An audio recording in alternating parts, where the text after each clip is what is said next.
That was a tune called The Butterfly. It's a very popular slip jig, and it was written by a man called Tommy Potts.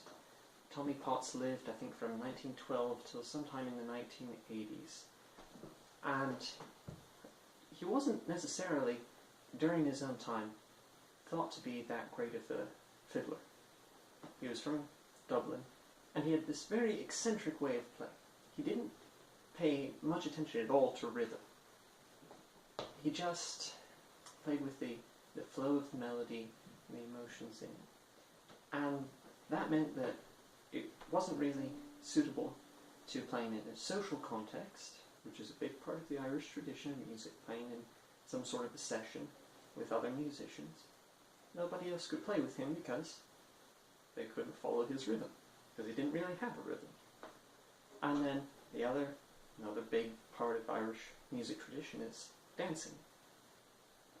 Well, you can't dance to a tune without rhythm. So Tommy Potts played in a way that only emphasized the music as something to listen to for its own sake.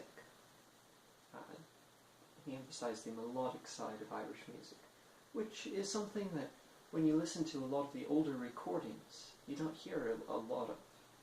When you listen to Tommy Potts, it sounds eccentric, sometimes sounds a little bit weird, but it has a lot of passion in his playing, and he really reaches for rich tones out of his instrument. So this was a tune that he actually wrote, and it's very popular. As I play it, I'm trying with this tune sort of to make a tribute to Tommy Potts, not just the way he played this particular tune, but his overall style, which included some influences from classical music and jazz. He was kind of a controversial figure. But he's actually influenced Irish music on the whole tremendously. He's influenced some very popular fiddlers, Frankie Gavin, Martin Hayes, Paddy Glacken, and others. So he's had quite a tremendous impact. If you haven't listened to any of his music, especially if you haven't listened to Tommy Potts play the butterfly, I highly recommend you do it. It might take a little bit of getting used to. Like I say, it's an eccentric style. But it's very interesting, very worth taking a look at.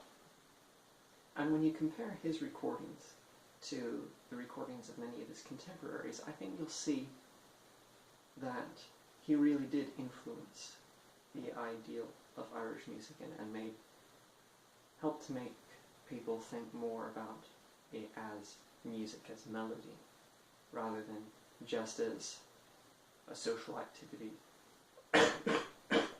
or just as something to dance to. So, there you have it, The Butterfly by Tommy Potts. I hope you have a wonderful New Year's and a great day. Till next time, I'm Jared Bogle.